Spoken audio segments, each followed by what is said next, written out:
Do you ever wake up in the middle of the night, perhaps after a small trip or a moment of forgetfulness, and a cold wave of fear washes over you? That chilling thought of becoming a burden. It's a whisper that many of us over 60, 70, even 80 hear far too often.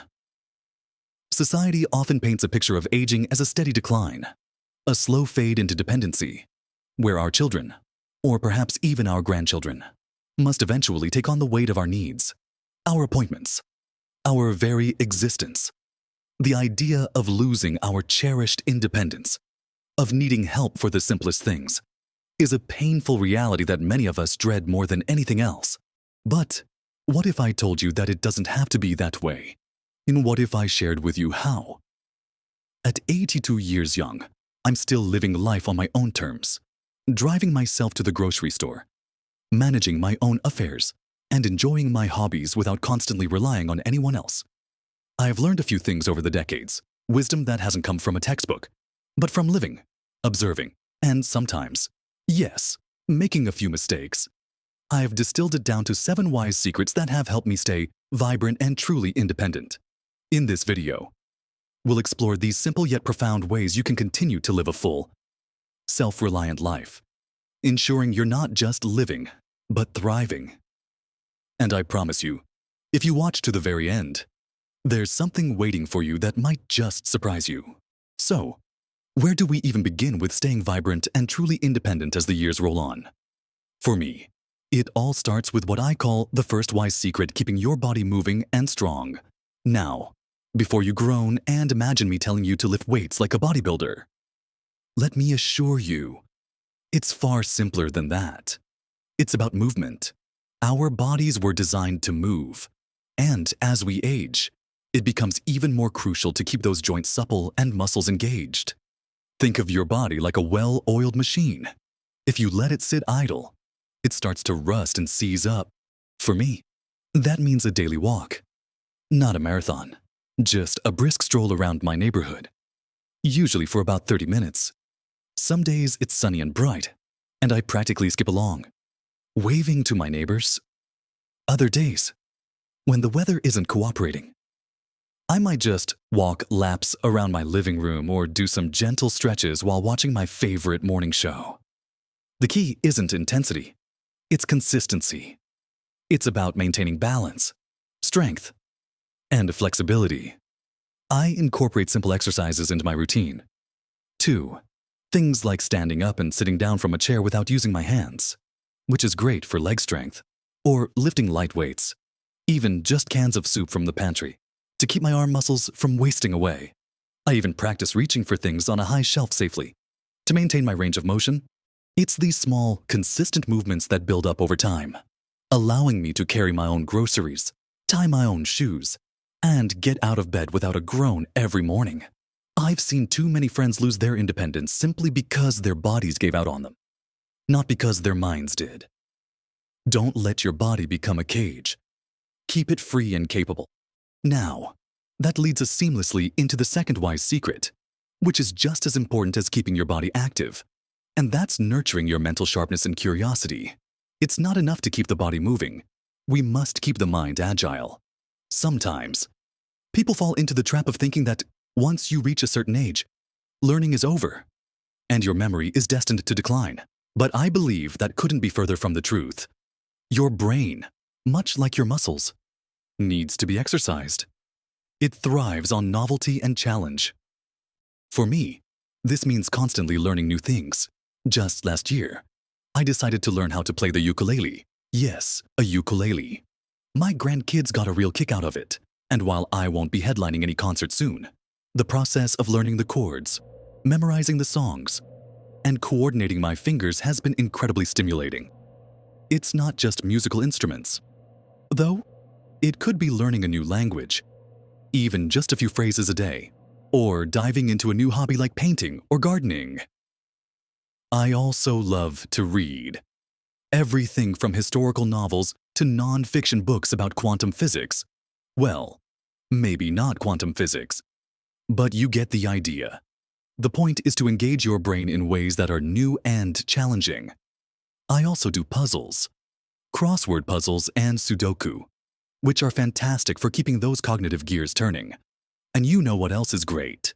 Engaging in meaningful conversations, debating a topic with a friend, discussing current events, or even just sharing stories from your past.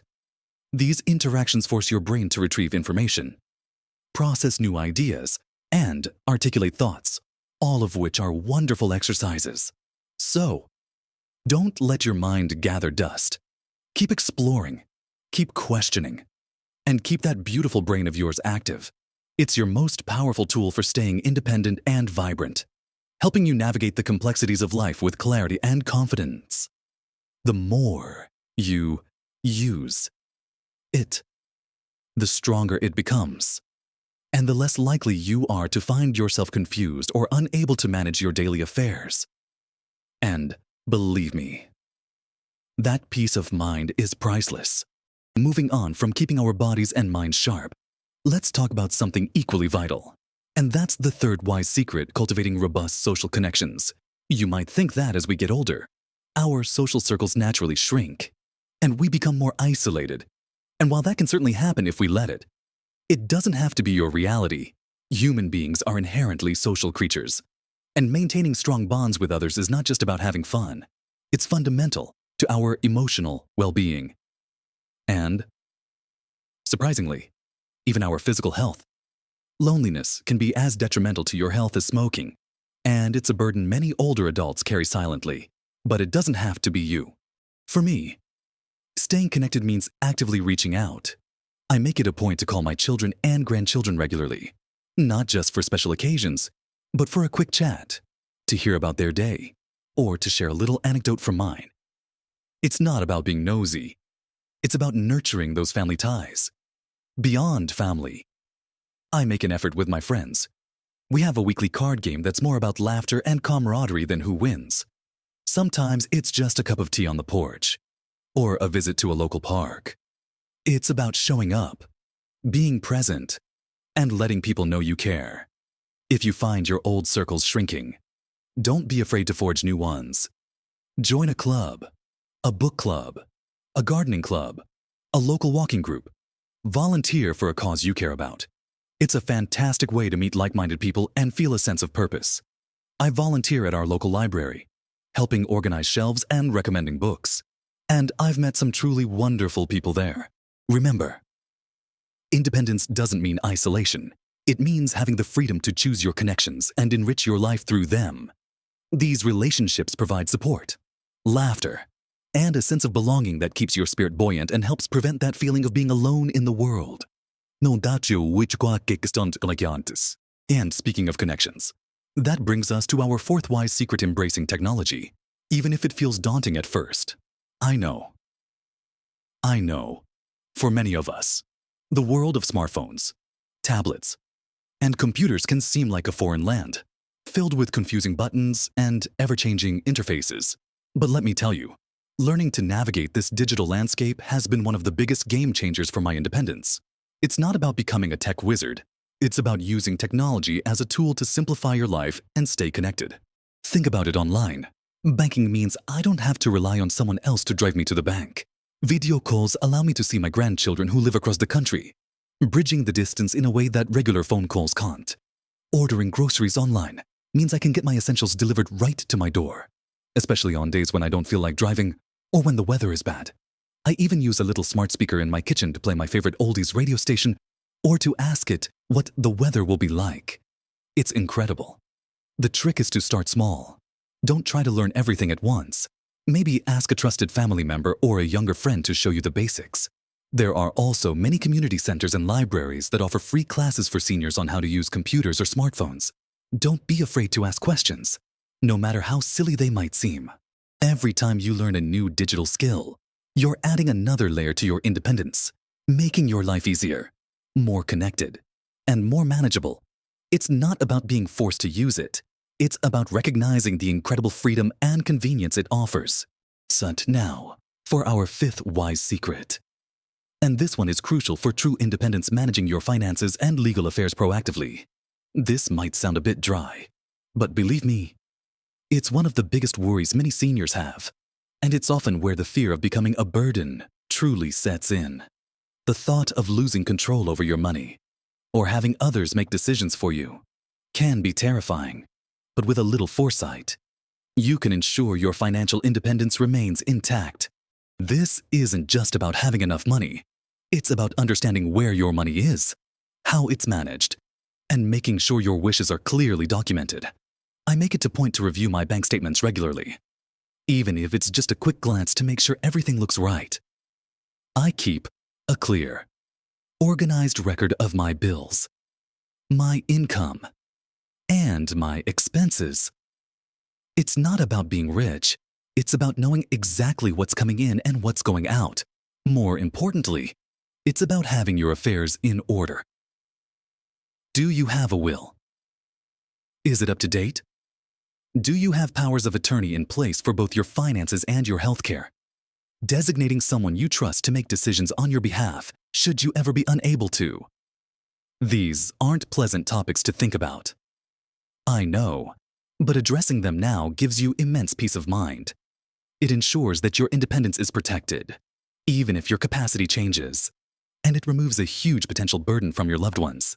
They won't have to guess your wishes or scramble to sort things out during a difficult time. Taking control of your financial and legal future is perhaps the ultimate act of independence and a profound gift to yourself and your family.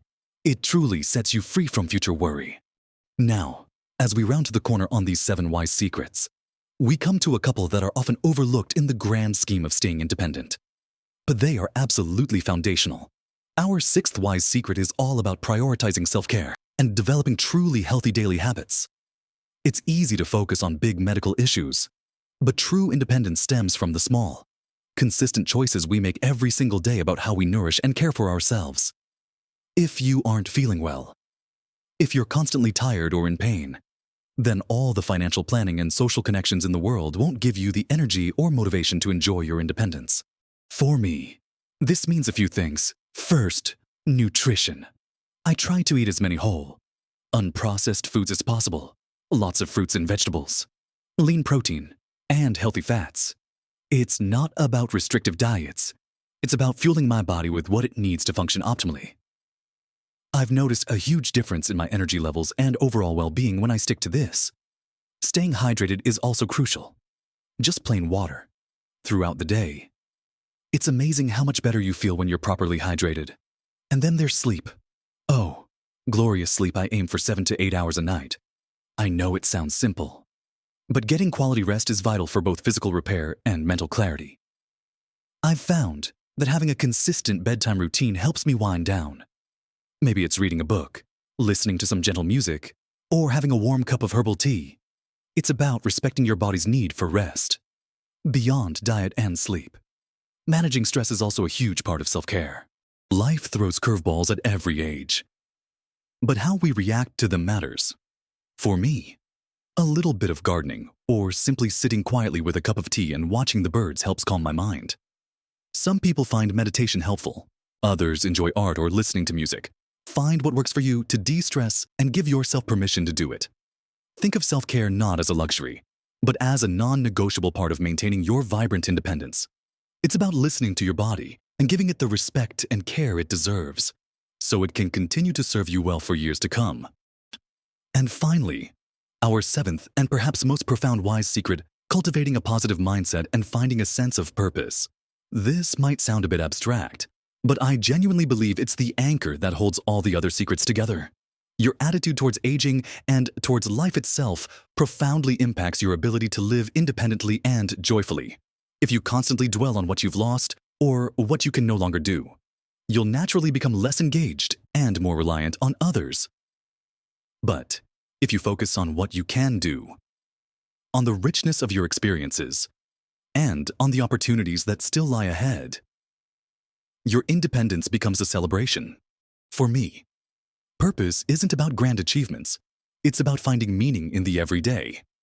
It could be nurturing a garden, volunteering for a cause you believe in, teaching a skill to your grandchildren, or simply being a kind, encouraging presence in your community. When you have a reason to get up in the morning, a reason to engage with the world, that purpose fuels your independence. It gives you motivation to keep moving, keep learning, Keep connecting.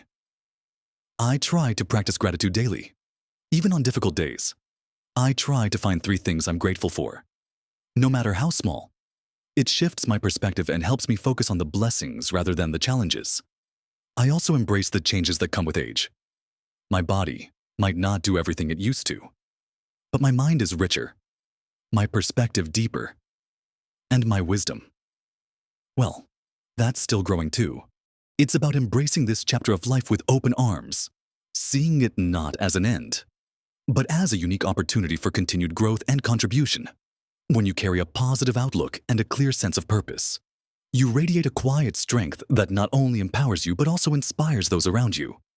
You truly become a beacon of independence, rather than a burden. So, there you have it. My 7 wise secrets for staying independent and living a vibrant life at any age. We talked about keeping your body strong and moving, nurturing your mental sharpness, cultivating meaningful social connections, embracing technology, proactively managing your finances and legal affairs, prioritizing self-care through healthy habits, and finally, developing a positive mindset and finding your purpose. Remember, small, consistent changes truly can make an enormous difference to your health, your happiness, and your cherished independence. You don't have to implement all 7 at once. Pick 1 or 2 that resonate most with you and start there.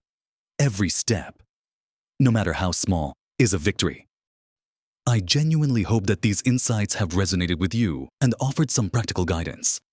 I'd love to hear your thoughts and experiences. What are your secrets to staying independent? Please share them in the comments below. Your wisdom could help countless others. If you found this video helpful, please give it a thumbs up, as that really helps this message reach more people who might benefit from it. And if you want more tips and encouragement on living your best life at every age, be sure to subscribe to my channel and hit that notification bell so you don't miss any future videos. Remember, your independence is a precious gift. Live your best life at every age. You truly deserve it.